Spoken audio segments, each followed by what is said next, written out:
May mga babae na marunong magtago ng nararamdaman. Hindi mo agad makikita sa paraan nila ng pagsasalita, sa mga tawa nilang magaan, o sa kumpiyansang ipinapakita nila sa mundo.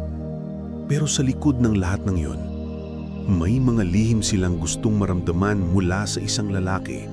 Mga bagay na hindi nila kayang sabihin dahil baka isipin ng mundo na mahina sila o baka isipin ng lalaki na kailangan nila ng tulong. Pero ang totoo, hindi ito tungkol sa pangangailangan.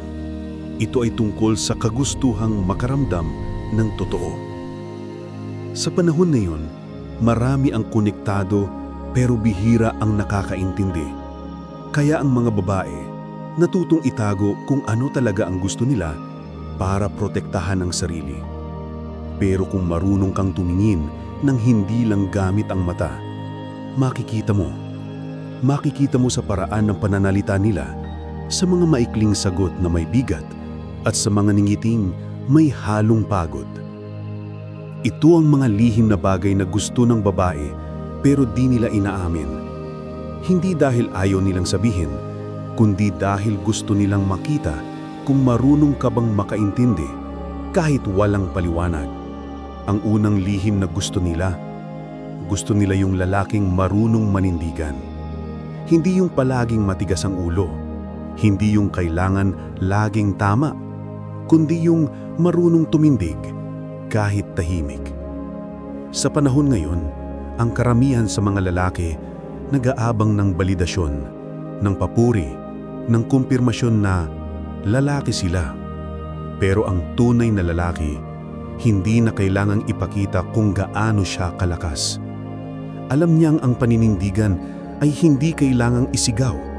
Ito ay ipinapakita sa paraan ng pagharap sa buhay.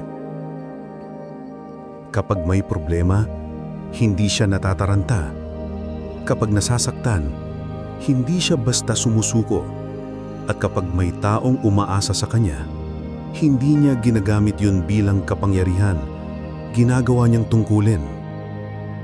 Ang ganitong uri ng lalaki, hindi laging napapansin agad ng babae. Pero kapag dumating siya sa buhay nila, ramdam nila. Ramdam nila yung presensya ng isang taong hindi nagmamadali, hindi nag-aasta, pero may bigat ang bawat kilos at salita. Hindi nila ito aaminin, pero gusto nila yung lalaking kahit simple lang, may direksyon. Yung marunong magdesisyon kahit walang sumasang-ayon. Yung marunong magsabi ng hindi kapag alam niyang mali. Yung marunong umiwas sa gulo kahit kaya niyang manalo. Kasi sa ganitong klaseng lalaki, nakikita ng babae ang bagay na matagal na niyang hinahanap: kapayapaan. Ang paninindigan ng lalaki ay parang amoy ng ulan bago bumuhos. Tahimik pero ramdam. Hindi mo kailangang mag-ingay para iparamdam na totoo ka. Kasi ang mga tunay na lalaki, hindi hinahanap ang pansin. Hinahanap nila ang direksyon. At sa direksyong yun, sumusunod ang respeto, hindi ang palakpak. Ang babae, kahit gaano siya kalakas, gusto pa rin niyang maramdaman na may sandigan siya. Hindi dahil mahina siya, kundi dahil pagod na siyang maging matatag mag-isa.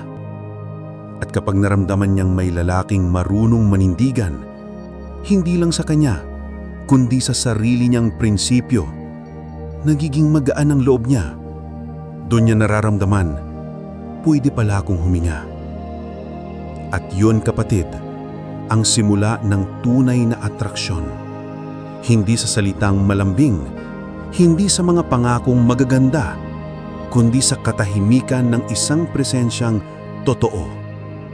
Kasi ang babae, kahit hindi niya aminin, ang hinahanap niya hindi perpektong lalaki, kundi yung lalaking hindi natatakot maging totoo kahit walang nakakakita.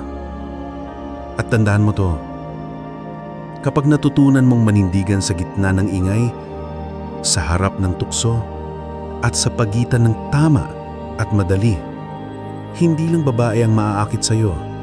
Maaakit mo rin ang kapayapaan na matagal mo nang hinahanap. Ang pangalawang lihim na gusto ng babae pero hindi nila inaamin. Gusto nila yung lalaking marunong makinig. Simple, di ba? Pero sa panahon ngayon, bihira na. Marami ang marunong sumagot, pero iilan lang ang marunong umintindi.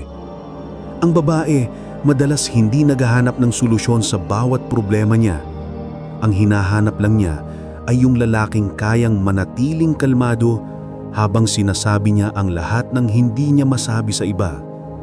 Kapag may isang lalaki na kayang tumingin sa mata at hindi manghusga, yung hindi nagmamadaling sumabat, yung marunong lang makinig ng totoo. Ang ikaapat na lihim na gusto ng babae pero hindi nila inaamin. Gusto nila yung lalaking marunong magbigay ng kapanatagan. Hindi yung nagbibigay ng excitement, hindi yung puro kilig, kundi yung kayang magpatahimik sa isip nila. Kasi sa totoo lang kapatid, karamihan sa mga babae pagod na. Pagod sa mga lalaking pabago-bago. Pagod sa mga salitang magaganda pero walang laman. At higit sa lahat, pagod sa mga koneksyon na panandalian lang. Ang gusto nila ay yung presensya ng lalaki na kapag kausap nila, parang tumitigil ang oras. Yung hindi nila kailangan magpanggap na masaya. Yung kahit walang sinasabi, ramdam nilang ligtas sila. At yung ganitong uri ng kalmado, hindi mo mabibili, hindi mo rin mapipeke. Ito ay galing sa lalaking may disiplina sa isip at sa damdamin. Ang kapanatagan ay hindi nangangahulugan kawalan ng emosyon. Ito ay kakayahan na manatiling kalmado kahit may unos. At yan kapatid, ay isang uri ng enerhiya na gustong-gusto ng babae kahit hindi nila aminin.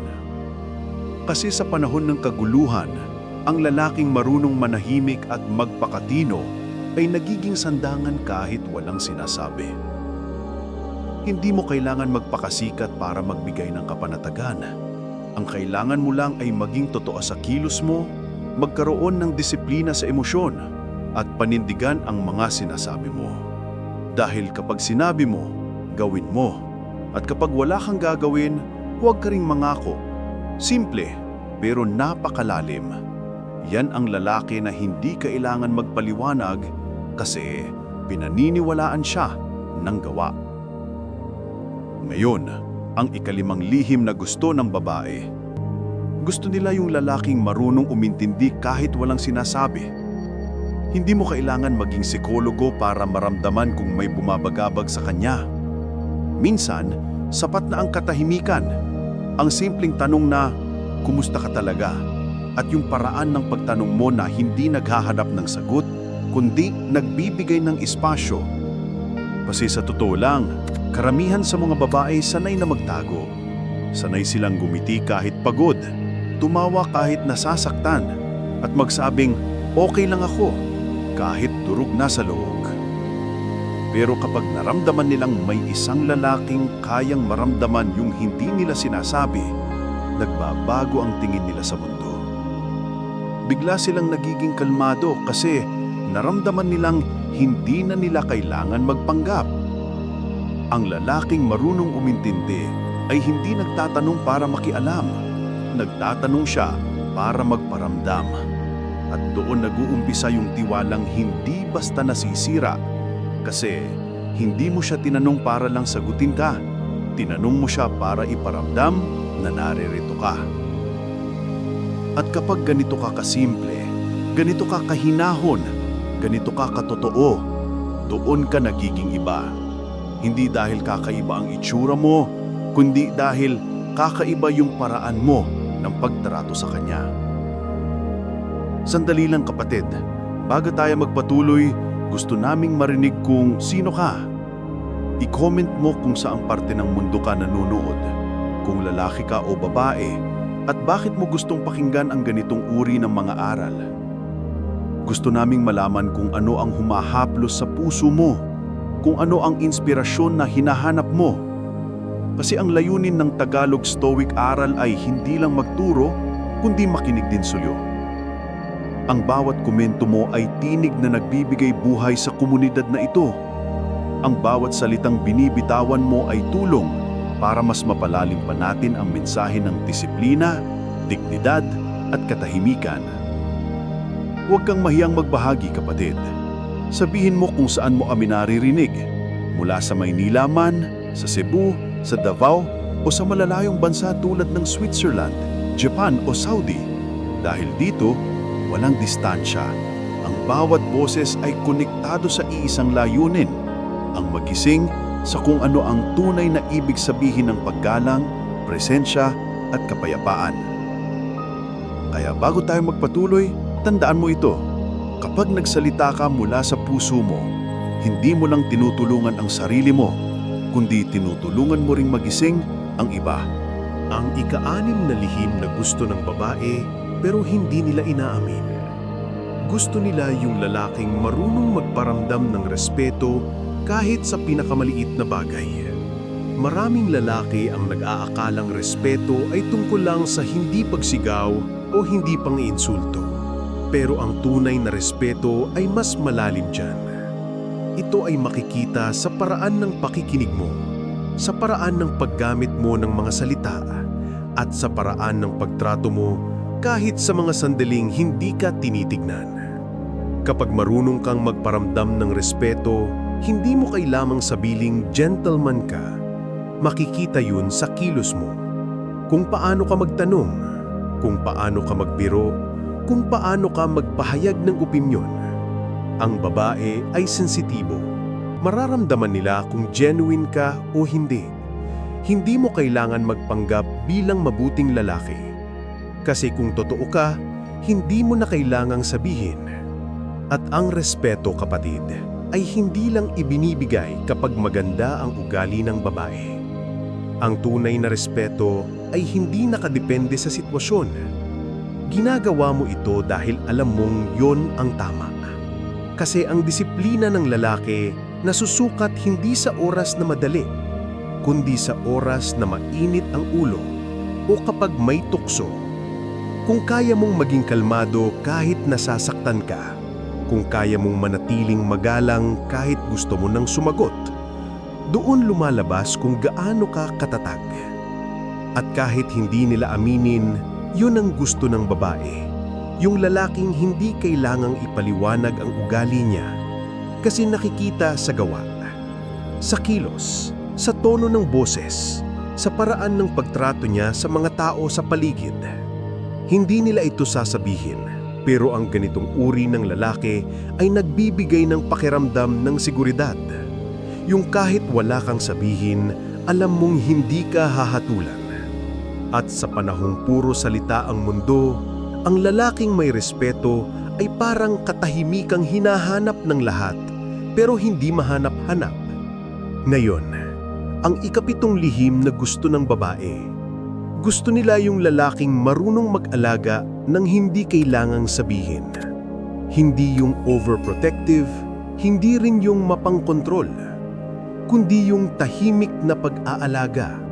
Yung simpleng tanong kung kumain na siya, yung paalala na magpahinga. Kapatid, sa dulo ng lahat ng ito, maiintindihan mong hindi kailanman tungkol sa panlabas na anyo ang tunay na atraksyon. Hindi ito tungkol sa ganda ng katawan o sa dami ng alam mong salita. Ang tunay na bagay na humahawak sa puso ng babae ay yung presensyang kalmado, desente, at totoo. Ang mga lihim na gusto nila ay hindi tungkol sa karangyaan. Ang gusto nila ay yung lalaking marunong maging sandigan kahit sa gitna ng bagyo. Yung hindi natitinag kahit nasasaktan. Yung kaya pa ring ngumiti kahit pagod. Yung marunong magpatahimik ng gulo, hindi sa sigaw, kundi sa katahimikan ng paninindigan. Kasi kapatid, sa panahong puro karera at kompetisyon, ang tunay na lalaki ay hindi yung pinakamabilis, kundi yung pinakamatatag. Ang pinakakaakit-akit na lalaki ay hindi yung palaging tama, kundi yung marunong umamin kapag nagkamali. At ang pinakaminamahal na lalaki ay hindi yung palaging malambing, kundi yung marunong rumespeto kahit sa gitna ng galit. Kaya kung gusto mong malaman kung paanong maging lalaking hindi madaling kalimutan, huwag mong hanapin sa mga libro o sa social media. Makikita mo yun sa mga simpleng desisyong ginagawa mo araw-araw.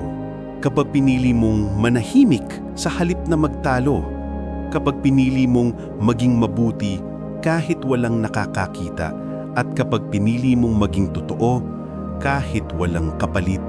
Dahil sa dulo, ang pinaka nakakabighani sa lalaki ay hindi ang kanyang hitsa, kundi ang kanyang kakayahang magdala ng kapayapaan sa mundo ng isang babae. At kung kaya mong maging ganon, hindi mo kailangan habulin ang pagmamahal, dahil ang pagmamahal mismo ang lalapit sa iyo. Kapatid, bago mo isara ang video na ito, gusto naming marinig ang boses mo. I-comment mo kung saang parte ng mundo ka nanonood, kung lalaki ka o babae, at bakit mo pinipiling pakinggan ang mga ganitong uri ng aral. Gusto naming maintindihan kung ano ang tumatama sa puso mo para patuloy naming magawa ang mga mensaheng tunay na makakatulong sa pagbabago mo araw-araw. At kung naramdaman mong may halaga sa iyo ang video na ito, mag-subscribe ka na. Hindi lang para sa mga susunod na aral, kundi para maging bahagi ang komunidad na kumikilos para sa isang mas disiplinado, mas maunawain at mas matatag na henerasyon ng mga lalaki at babae sa buong mundo. Sa simpleng pakikinig mo, bahagi ka na ng pagbabago. At sa simpleng pag-click mo sa subscribe, tinutulungan mong maikalat ang mensahe ng karunungan at katahimikan sa bawat sulok ng mundo. Kasi sa huli, ang lalaking marunong makinig, umintindi, at magmahal ng may dignidad, siya ang lalaking